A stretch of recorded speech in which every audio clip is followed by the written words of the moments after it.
بسم اللہ الرحمن الرحیم۔ سانحہ کربلا 10 محرم 61 ہجری بمطابق 9 یا 10 اکتوبر 680 کو موجودہ عراق میں کربلا کے مقام پر پیش آیا۔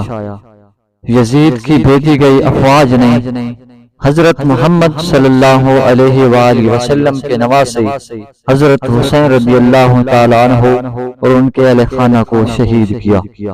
حضرت حسین رضی اللہ تعالیٰ عنہ کے ساتھ 72 ساتھی تھے، جن میں سے 18 اہل بیت کے اراکین تھے۔ اس کے علاوہ خاندان نبوت صلی اللہ علیہ وآلہ وسلم کی خواتین اور بچے بھی شامل تھے۔ واقعہ کربلا صرف تاریخ اسلام ہی نہیں بلکہ تاریخ عالم کا نادر اور عجیب و غریب واقعہ ہے۔ دنیا میں یہی ایک واقعہ ایسا ہے جس سے عالم کی تمام چیزیں متاثر ہوئیں۔ آسمان متاثر ہوا، زمین متاثر ہوئی، شمس و قمر متاثر ہوئے، حتیٰ کہ خود خدائے بند عالم متاثر ہوا۔ اس کا تاثر شفق کی سرخی ہے جو واقعہ کربلا کے بعد سے افق آسمانی پر ظاہر ہونے لگی۔ یہ وہ غم انگیز اور عالم آفرین واقعہ ہے جس نے جاندار اور بے جان کو خون کے آنسو رلایا ہے۔ اس واقعے کا پس منظر رسول اور اولاد رسول صلی اللہ علیہ وآلہ وسلم کی دشمنی ہے۔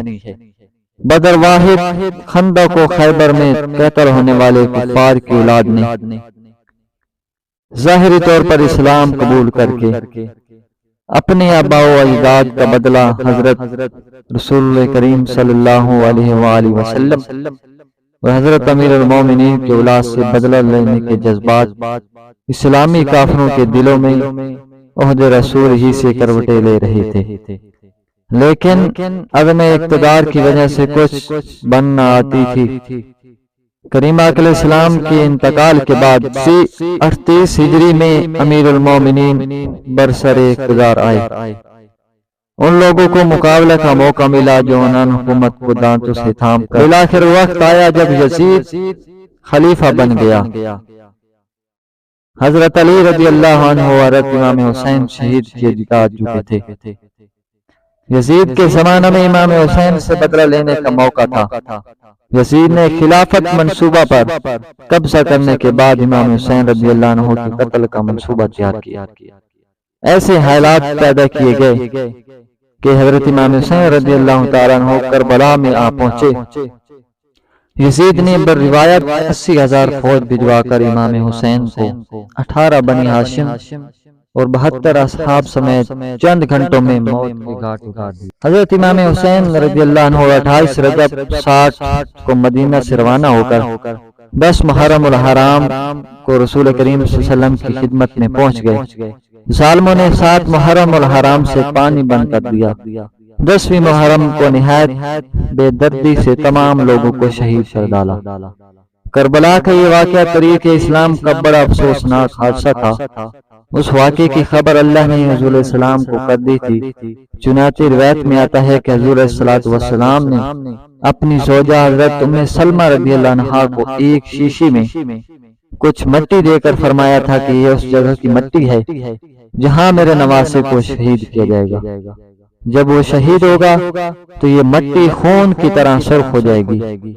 کربلا کے واقعے کے وقت حضرت ام سلمہ رضی اللہ عنہ زندہ تھیں، اور جس وقت امام حسین شہید ہوئے یہ مٹی خون کی طرح سرخ اور مائع ہو گئی تھی۔ اسلامی تاریخ کو کس اور واقعے نے اس قدر اس طرح متاثر نہیں کیا جیسے سانحہ کربلا نے کیا۔ حضور صلی اللہ علیہ وسلم اور خلفائے راشدین نے جو اسلامی حکومت قائم کی اس کی بنیاد انسانی حاکمیت کی بجائے اللہ تعالیٰ کی حاکمیت کے اصول پر رکھی گئی۔ اس نظام کی روح شرعیت میں پنہاں تھی۔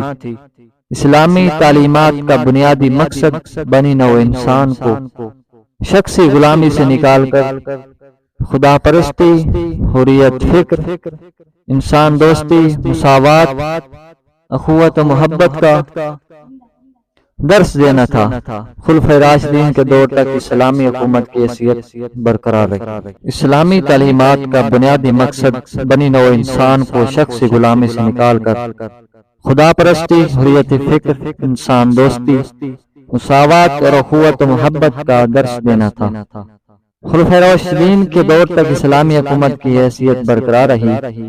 یزید کی حکومت چونکہ ان اصولوں سے ہٹ کر شخصی بادشاہت کے تصور پر قائم کی گئی تھی، لہذا جمہور مسلمان اس تبدیلی کو اسلامی نظام شریعت پر ایک کاری سرب سمجھتے تھے۔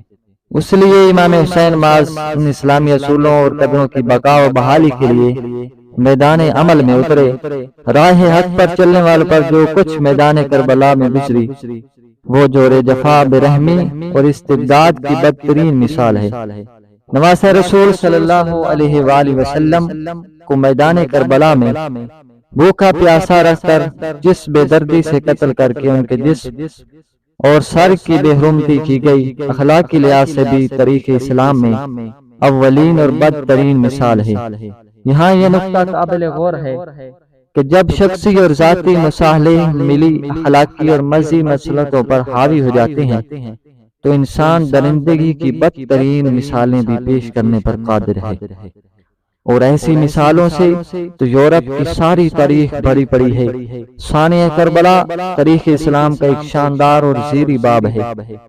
یزید کی نامردگی اسلام کی نظام شریعت کی نفی تھی، لہذا امام حسین نے جس بامردی اور صبر سے کربلا کے میدان میں مصائب و مشکلات کو برداشت کیا، وہ حریت، جرات اور صبر و استقلال کی لازوال داستان ہے۔ باطل کی قوتوں کے سامنے سرنگو نہ ہو کر آپ نے حق و انصاف کے اصولوں کی بالادستی، حریت فکر اور خدا کی حاکمیت کا پرچم بلند کر کے اسلامی روایات کی لاج رکھ لی۔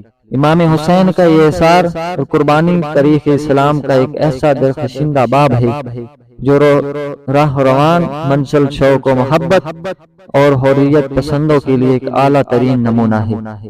سانحہ کربلا آزادی کی اس جدوجہد کا نقطہ آغاز ہے جو اسلامی اصولوں کی بقا اور احیا کے لیے تاریخ اسلام میں پہلی بار شروع کی گئی تھی۔ معزز ناظرین، یہ خوبصورت واقعہ ہمارے لیے ایک المیہ ہے۔ حق و باطل کی پہچان کرنے کے لیے بہت ہی زبردست ایک نمونہ ہے جس سے ہم حق کی پہچان کر سکتے ہیں اور حق کی پہچان کر کے اس کا ساتھ دے سکتے ہیں اور اپنی زندگی اور دنیا آخرت کو سنوار سکتے ہیں۔ اللہ پاک عمل کرنے کی توفیق عطا فرمائے۔ والسلام۔